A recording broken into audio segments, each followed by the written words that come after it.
प्रसादे मतिमान देव्या स्थापयामास भूमिपा। यहाँ पर वैसे तो बहुत कुछ कहा गया है, इतने माप का मंडप होना चाहिए, ऐसा वैसा, सब गाय के गोबर से लीपा आदि हो, लेकिन विशेष बात कही है हवनम विधिवत कृत्वा, हवन को करिएगा विधिवत। अब ये विधिवत शब्द बड़ा खतरनाक है, क्योंकि ये एक हवन में कुशकंडिका, दूसरा सपिंडी। अगर सपिंडी और कुशकंडी ये दो चीज ब्राह्मण को आ जाए ना सही से, समझिएगा ये विद्वान है निश्चित। लेकिन आश्चर्य है ये दो चीजें आज गिने चुने लोगों को आती हैं,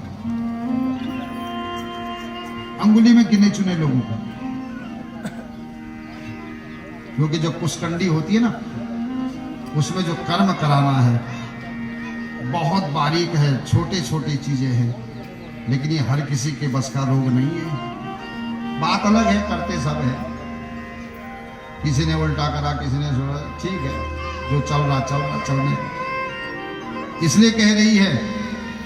दूसरा, भगवान विष्णु के लिए हवन करना हो तो अग्नि का नाम अलग है, शिव के लिए अगर हवन करना हो अग्नि का नाम अलग है, शांति कर्म करना हो अग्नि का नाम अलग है, नवग्रह शांति करनी हो अग्नि का नाम अलग है, भगवती का यज्ञ करना हो तो अग्नि का नाम अलग है।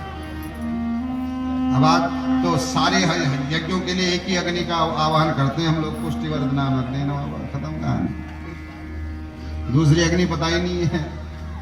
प्रायश्चित्त होम है विधि नाम अग्नि, नामकरण संस्कार है पार्थिव नाम अग्नि, अगर विवाह संस्कार है योजक नाम अग्नि, चूड़ाकर्म संस्कार है, सब 28 अग्नियों के नाम हैं, अलग अलग जगह पर अलग अलग।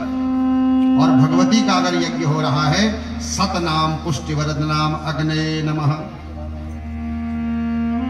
सतनाम अग्नि है मां भगवती की। विष्णु के लिए अलग अग्नि है। अगर आप श्रीमद् भागवत करा रहे हैं, विष्णु से, राम से, कृष्ण से संबंधित यज्ञ करा रहे हैं, तो वहां अग्नि का नाम अलग है। वहां आप लगा दोगे पुष्टिवर्धन नाम, नहीं चलेगा यज्ञ, वो भाग वहां तक नहीं जाएगा। शिव के लिए अलग है, 1000 आहुति के लिए अग्नि अलग है, 10,000 आहुति के लिए अग्नि अलग है। अब ये बड़ा गहन विषय है महाराज, ये इतना सरल विषय नहीं है। इसलिए यहां पर कह रहे हैं, क्यों? क्योंकि भगवती का जो यज्ञ किया जाता है वह नवचंडी, सतचंडी, सहस्र चंडी, लक्ष चंडी, कोटि चंडी। अब इन यज्ञों पे अग्नि भी अलग अलग है, विधि भी अलग अलग है। इसलिए कह रहे हैं हवनम विधिवत कृत्वा। तब कह रहे हैं पूजयित्वाथ देवताम, तब वह देवता प्रसन्न होता है, पूजित होता है, और तब वह देवता मनोकामनाओं को पूर्ण करता है। यहां पर सारी विधि को बताया, और उसके बाद ये भी बताया नवरात्रि का व्रत अगर करना हो तो अमावास्यां च संप्राप्य संभारम कलएच्छुभम हविश्चान्यम कार्यमेका भुक्तम तो तद्विनिगतः। अगर नवरात्रि का व्रत करना हो तो सारी सामग्री को इकट्ठा अमावस्या के दिन करना चाहिए। अब ये उन लोगों को सुनने वाली बात है जो कहते हैं अमावस्या को सामान नहीं लाते, वो सुन लो। अमावास्यां तु संप्राप्य संभारम कल्पएच्छुभम। जितनी भी सामग्री तैयारी आपको करनी है वह सब पहले दिन करा लेनी चाहिए। सामान ला के रखवा लीजिए, सब कुछ कर सकते हैं पहले दिन। क्योंकि कई बार हम लोग भी सुनते हैं ना महाराज, बिल्कुल हम उसी दिन को लो सामान। अब यहां तो स्पष्ट लिख रहे, अगर आपको पढ़ना हो तो आप पढ़िएगा, कहो तो मैं आपको श्लोक नंबर बता दूं। देवी भागवत का 3 स्कंद है, 26वां अध्याय है, 8वां श्लोक है। गीता प्रेस में मिलती है, किताब ले आना, पढ़ लेना घर जाके आराम से भाई। अमावास्यां च संप्राप्य संभारं कल्पयेत् शुभं हविष्यं चासनं कार्य मेघभुक्तं तो तद्विनय। नवरात्रि के व्रत करने हो तो माँ कह रही है एक समय भोजन करिएगा। यहां फलाहार का कोई विधान नहीं है। ये फलाहार तो हम लोगों ने चलाया है जबरदस्ती। नहीं तो फलाहार का मतलब है जो लोग अन्न का आहार नहीं लेते हैं उनके लिए फलाहार है। अब हम लोगों ने आजकल नया विधान बना दिया, दिनम फुल आहार के खाई रोटी फिर बजाए खर्राटे, इनको हगो में व्रत के दिन में सबसे ज्यादा खाते हैं हमारे यहाँ लोग, सबसे ज्यादा। एक दिन कह रहा था ना वो व्रत पहले दिन बटी का खाना शुरू हो जाता बिगड़ जाता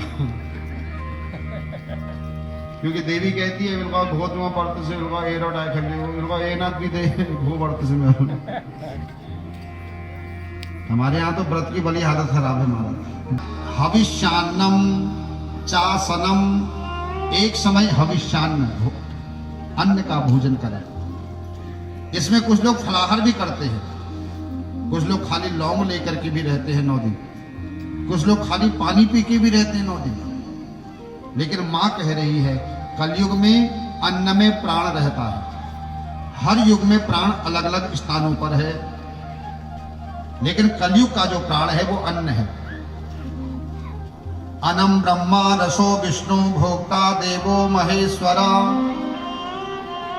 तो अन्न इसलिए एक समय ले सकते हैं, लेकिन वो भी कब लेना चाहिए? जब सारी पूजा हो जाए उसके बाद।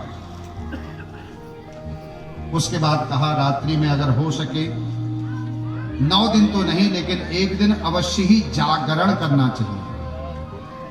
जागरण, जागरण का मतलब है जागना चाहिए। लेकिन आजकल तो महाराज जागरण के नाम पर कान फोड़ होता है भजन में। जागरण करने नहीं लगता वो। जागरण का मतलब है शांति से बैठ करके ऐसे भजन गाइए जिसके भाव को आप समझ भी सके, उन भावों को आप जागृत भी कर सके। लेकिन आजकल तो ऐसे भजन महाराज जागरण के नाम पर होते हैं, मत पूछो। अच्छा आपको एक बात बता दूं, और ये जो रात्रो द्विजाथमा मंत्राय देवी तत्व विशारदः, मां कहती है रात्रो द्विजान, रात्रि के समय में विशेष करके मेरा पूजन। 2 देवता ऐसे हैं जिनका पूजन रात में होता है, एक शिव और एक शिवा। शिव का पूजन रात में विशेष होता है महाराज, इसलिए नाम है शिवरात्रि। रात में पूजन होता है शिवरात्रि के दिन 4 प्रहर।